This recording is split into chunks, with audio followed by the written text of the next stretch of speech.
যুবলীগের গুন্ডা বাহিনী, ছাত্রলীগের গুন্ডা বাহিনীরা আজকে পালিয়ে বেড়াচ্ছে। হয়তো অল্প কিছু সংখ্যক দুষ্ট প্রকৃতির যারা বিভিন্ন অপকর্মের সাথে জড়িত, তাদের দায়ী দায়িত্বকে আমরা নিতে পারি। কুখ্যাত সন্ত্রাসী শাহজাহান খান সন্ত্রাসী ছিল, শাসক করত।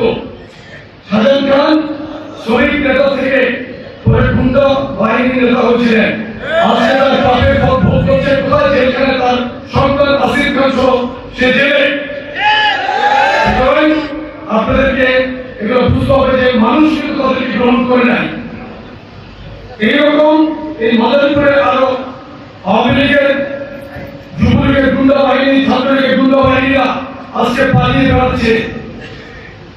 দেখেন, রাষ্ট্রীয় পদ পরিবর্তনের পর কিন্তু আমাদেরকে দেশ ছাড়তে হয় নাই।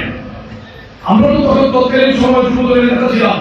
2006 যখন আমাদের দল ক্ষমতা থেকে বিদায় নিল, আমাদের কিন্তু দেশ থেকে পালাতে হয় নাই। আমরা কিন্তু দেশে ছিলাম, নিজেরা ছিলাম। পরবর্তীতে অনেক মামলা হয়েছে, গ্রেফতার হয়েছি, আবার বের হয়েছি, আবার রাজনৈতিক কর্মকাণ্ড নিয়ে ব্যস্ত হয়ে পড়েছি। সুতরাং আপনি যদি ভালোভাবে কাজ করবেন, মাধ্যমে থাকেন, আপনার কোনো সমস্যা নেই, সমস্যা হবে না ইনশাআল্লাহ। এটা মাথায় রাখতে হবে। সাংগঠনিক কর্মকাণ্ডের মাধ্যমে নিজেকে ব্যক্তিগত রাখবেন, ব্যস্ত রাখবেন, ইনশাআল্লাহ সংগঠন ভালো থাকবে।